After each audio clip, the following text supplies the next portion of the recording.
दोस्तों, इस वीडियो में हम इंडियन स्टॉक मार्केट के बारे में एक बहुत डिटेल चर्चा करेंगे। लेकिन उसके पहले एक इंपॉर्टेंट डिस्क्लेमर। स्टॉक मार्केट के रिटर्न्स कभी भी गारंटीड नहीं होते हैं। लेकिन यदि deep fundamental analysis, technical analysis की जाए तो एक एज जरूर मिलता है मार्केट में। लेकिन रिस्क मैनेजमेंट को इग्नोर नहीं किया जा सकता। दोस्तों, मैं हूं DK Sinha. Indian stock market में जो हुआ उससे इन्वेस्टर्स में एक पैनिक जैसा माहौल है। We have seen a complete sell off across the board. Nifty 50, bank Nifty, mid caps, small caps, सब में रेड ही रेड है। लाल रंग स्क्रीन पर दिख रहा है। हमारा निफ्टी 7 दिनों तक लगातार गिरा है। लेकिन इस सेल ऑफ से भी बड़ी चिंता की बात है, वो है कि इंडियन स्टॉक मार्केट का निफ्टी 50 करेंटली दुनिया का सबसे खराब परफॉर्म करने वाला इंडेक्स है 2025 में। आप स्क्रीन पर देख सकते हैं YTD 2025 में, जहां global markets double digit returns दे रहे हैं। Hansen 30.5%, S&P 500 12.3%। वहीं हमारा निफ्टी 50, जो कभी इमर्जिंग मार्केट का डार्लिंग हुआ करता था, वो सिर्फ 3.46% पर खड़ा है। Why this is happening? जब हमारी इकोनॉमी दुनिया में सबसे तेजी से ग्रो कर रही है, तो हमारा स्टॉक मार्केट इतना अंडर परफॉर्म क्यों कर रहा है? क्या ये सिर्फ एक टेम्पररी करेक्शन है या फिर कोई डीपर स्ट्रक्चरल इशू है? इस वीडियो में हम इन्हीं सब सवालों का जवाब डिटेल में एक्सप्लोर करेंगे। वीडियो थोड़ा लंबा जरूर हो सकता है, but I request you to watch till the end for the complete outlook. और इस मार्केट की गिरावट में आपको क्या करना चाहिए, इसकी पूरी क्लैरिटी आपको मिलेगी। चलिए शुरू करते हैं। मार्केट दिस वीक, यानी इस हफ्ते की परफॉर्मेंस। तो दोस्तों, ये सप्ताह बेयर्स के नाम रहा है। पिछले 3 सप्ताह से तेजी रही, बुल रन रहा, और उसके बाद फाइनली निफ्टी नीचे गिरा है। अगर निफ्टी 50 की बात करें तो 2.65% इस वीक में डाउन है। और सबसे बड़ी बात, निफ्टी 7 लगातार दिनों तक गिरा है। ब्रॉडर मार्केट यानी मिड कैप और स्मॉल कैप सेगमेंट्स में भी काफी बड़ा प्रेशर देखा गया। निफ्टी टोटल मार्केट इंडेक्स की बात करें तो वो नीचे गिरा 3.34%। इसका मतलब है कि स्मॉल कैप और मिड कैप में गिरावट निफ्टी 50 से भी ज्यादा हुई है। बैंकिंग सेक्टर में थोड़ी वीकनेस कम थी। बैंक निफ्टी डाउन रहा 1.93%।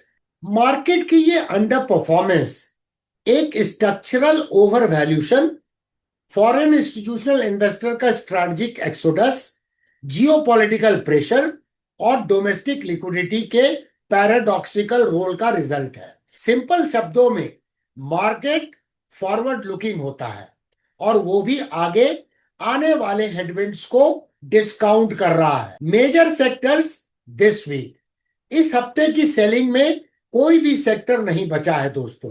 बट सबसे ज्यादा लॉस 3 सेक्टर में नजर आया है। टॉप लूजर है Nifty IT, down 7.86%। IT sector की ये बड़ी गिरावट इस वीक की सबसे बड़ी खबर है। वैसे भी अगर देखा जाए तो IT sector worst performing sector रहा है 2025 का, क्योंकि फाइनेंशियल सर्विसेज सेक्टर और आईटी कंबाइन कर दें तो निफ्टी का 48.4% वेटेज है। इसीलिए इनकी कमजोरी ने पूरे इंडेक्स को नीचे खींच दिया है। निफ्टी फार्मा डाउन रहा 5.2%। फार्मा का पिटना भी यूएस फैक्टर से रिलेटेड है, जिसके बारे में हम डिटेल में आने वाले सेगमेंट में बात करेंगे। निफ्टी रियलिटी गिरा 6.1%। रियल एस्टेट सेक्टर में बड़ा प्रॉफिट बुकिंग आया है। इन सेक्टर्स का गिरना दिखाता है कि मार्केट में हाई ग्रोथ एक्सपेक्टेशंस को अब थोड़ा साइड में रख दिया है। मार्केट सेंटिमेंट्स, मार्केट की साइकोलॉजी को समझना बहुत जरूरी है। मार्केट मूड इंडेक्स की अगर बात करें तो एमएमआई करेंटली 56.81 पे है, जो ग्रीड जोन में है। मार्केट एक्सट्रीम ग्रीड जोन में था एक सप्ताह पहले और उसकी रीडिंग थी 78.41। तो मैं तो इसे हेल्दी करेक्शन ही बोलूंगा। जब ग्रीड कम होती है तब मार्केट कूल ऑफ हो जाता है। अब एक नजर डालते हैं इंडिया विक्स के ऊपर में। इंडिया विक्स 11.4250 पर है, अप 14.62% दिस वीक। विक्स में करीब 14% की तेजी आई है। इसका मतलब क्या हुआ कि मार्केट में फियर या डर बढ़ गया है। चलिए अब एक नजर डालते हैं इंस्टीट्यूशनल एक्टिविटी पर। एफआईआईज ने 13,500 करोड़ के आसपास की सेलिंग की है पिछले एक सप्ताह में, लेकिन उसके सामने हमारे डोमेस्टिक इंस्टीट्यूशनल इन्वेस्टर्स ने ऑलमोस्ट उतना ही बाई किया है। ये डेटा बताता है कि डोमेस्टिक लिक्विडिटी मार्केट को क्रैश होने से बचा रहा है। लेकिन यहां एक पैराडॉक्स है, रिटेल इन्वेस्टर्स का 70% पैसा मिड कैप और स्मॉल कैप्स में जा रहा है, जिससे वहां पर डीआईआई बबल का नैरेटिव बन रहा है। Latest news you must know. अब एक नजर डालते हैं डोमेस्टिक और ग्लोबल न्यूज पर, जो इस अंडर परफॉर्मेंस को शायद ड्राइव कर रहा है। पहले बात करते हैं पॉजिटिव न्यूज की, जो डोमेस्टिक फ्रंट पर है। Number 1, rapid growth and global status. India is the fastest growing major economy. Q1 FY26 GDP growth 7.8% रही, जो कि 5 क्वार्टर में हाईएस्ट थी। अब इंडिया ने जापान को सरप्राइज करके वर्ल्ड्स 4th लार्जेस्ट इकोनॉमी का टाइटल हासिल कर लिया है। Policy boost. गवर्नमेंट ने जीएसटी रेट कट किए। आप सभी ने सुना है जीएसटी रिफॉर्म जो आया, जीएसटी 2.0, जिससे डिमांड बूस्ट होने की उम्मीद है। इंफ्रास्ट्रक्चर डेवलपमेंट जैसे शिपयार्ड्स और रूरल लेड मैन्युफैक्चरिंग ग्रोथ, जो करीब आउटपुट 50% की खबर है, बहुत ही पॉजिटिव है। External challenges, market headwinds, US tariffs. The biggest worry is external pressures, particularly from US trade policy, have created a significant headwind. US ने फार्मास्यूटिकल्स के अलावा सर्टेन गुड्स पर 100% टैरिफ लगा दिया है। इससे फार्मा, आईटी, टेक्सटाइल और जेम सेक्टर में सीधा असर पड़ेगा। Global uncertainties, economics, volatile global landscape, geopolitical tensions को इंडिया की ग्रोथ के लिए रिस्क बता रहे हैं। अब आता है core question, why is Nifty under performing. अब हम आते हैं इस वीडियो के सबसे ज्यादा इंपॉर्टेंट पार्ट पर। Why is Nifty, despite being the fastest growing economy, the worst performer globally in 2025? The underperformance is not a sign of economic weakness, but rather a complex interplay of 5 probable reasons. पहला कारण है the pervasive valuation earnings mismatch. India का market structurally overvalued है। Nifty 50 का forward P ratio अगर देखें तो 19.4x है, जो इसके लॉन्ग टर्म एवरेज 17.1 से ज्यादा है। और एमएससीआई इमर्जिंग मार्केट का पी रेशियो है 12.6। इस हाई वैल्यूएशन के बावजूद कारपोरेट अर्निंग्स डिसअपॉइंटिंग रही है। Q1 FY26 में निफ्टी कंपनीज की अर्निंग्स ग्रोथ करीब 3 to 8% ईयर ऑन ईयर रही है, जबकि प्रोजेक्शन था 11 to 12% का। ये 5th कॉन्सेक्यूटिव क्वार्टर है जहां सिंगल डिजिट अर्निंग ग्रोथ आई है। वैल्यूएशन हाई है बट ग्रोथ इज लो। दूसरा कारण है persistent exodus of foreign institutional investors. FII की सेलिंग पैनिक ड्रिवन नहीं है, बट एक डेलिब्रेट स्ट्रेटेजिक रोटेशन है।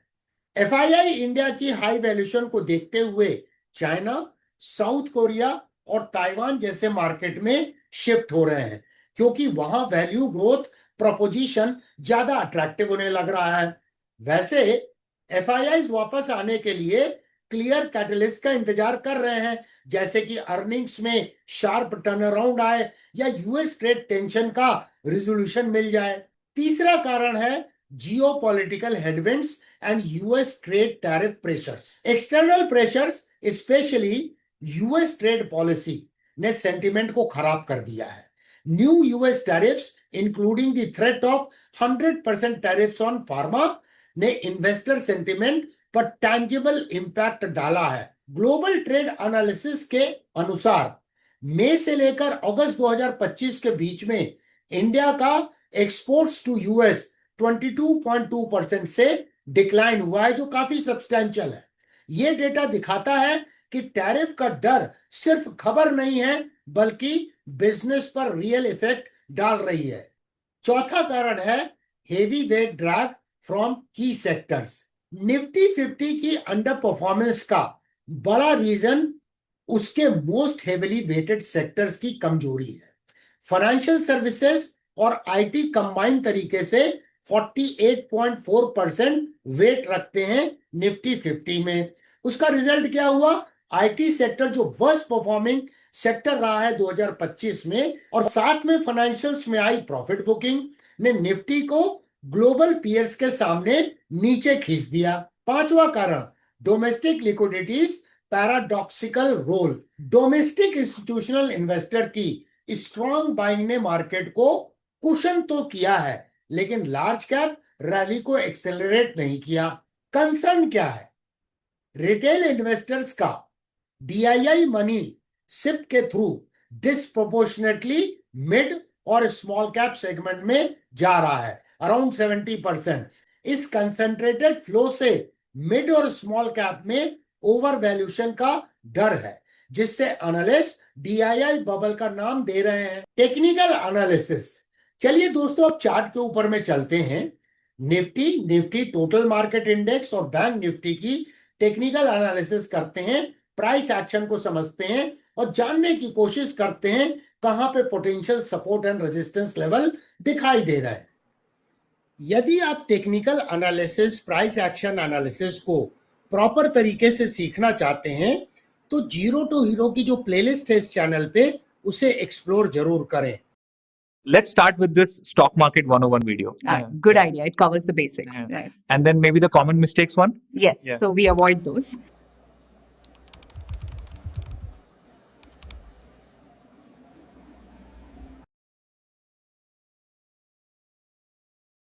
तो चलिए शुरू करते हैं निफ्टी 50 के चार्ट से। ये वीकली टाइम फ्रेम है। निफ्टी की क्लोजिंग हुई 24,654.7 पे।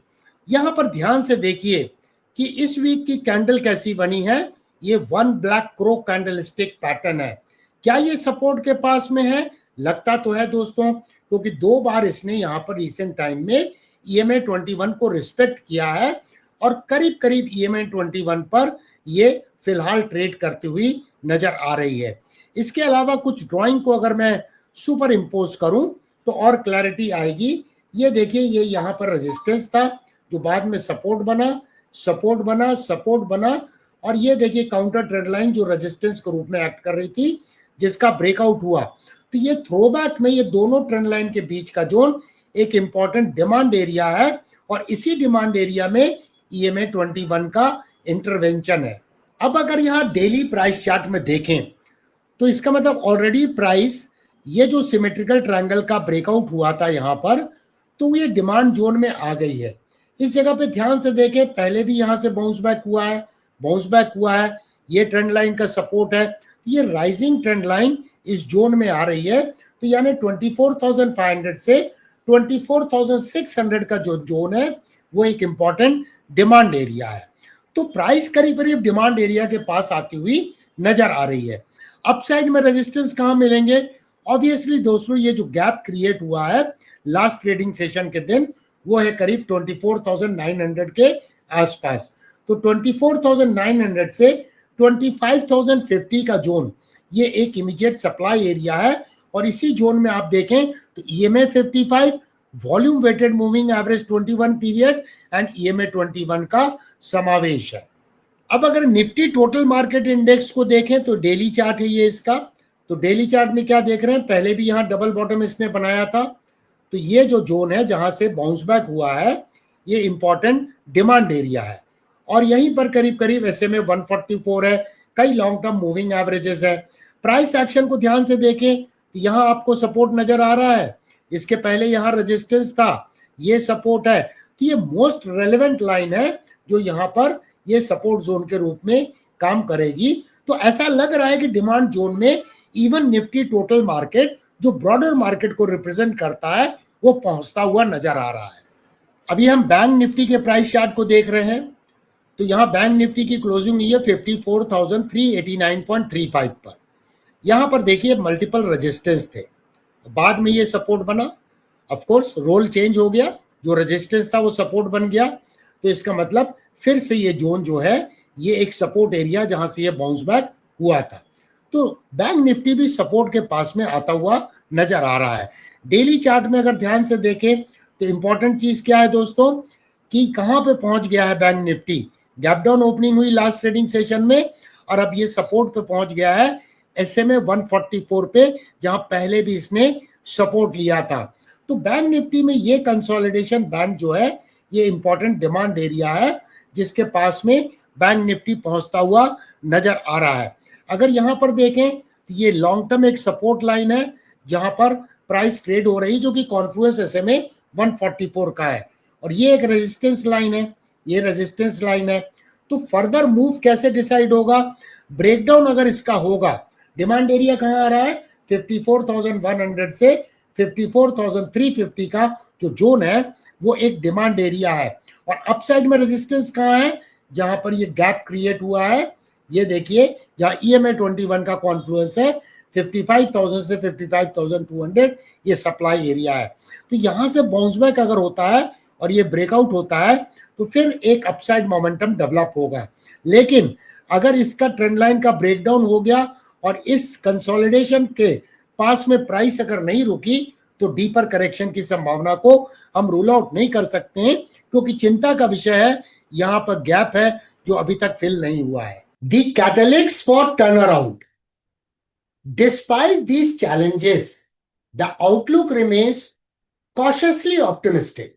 मार्केट अभी भी कंसोलिडेशन फेज में है, तो पोटेंशियल कैटलिस्ट क्या हो सकते हैं, स्ट्रॉन्गर Q2 FY26 अर्निंग्स। अगर Q2 अर्निंग्स प्रोजेक्शंस को बीट करते हैं तो वैल्यूएशन जस्टिफाई होगी।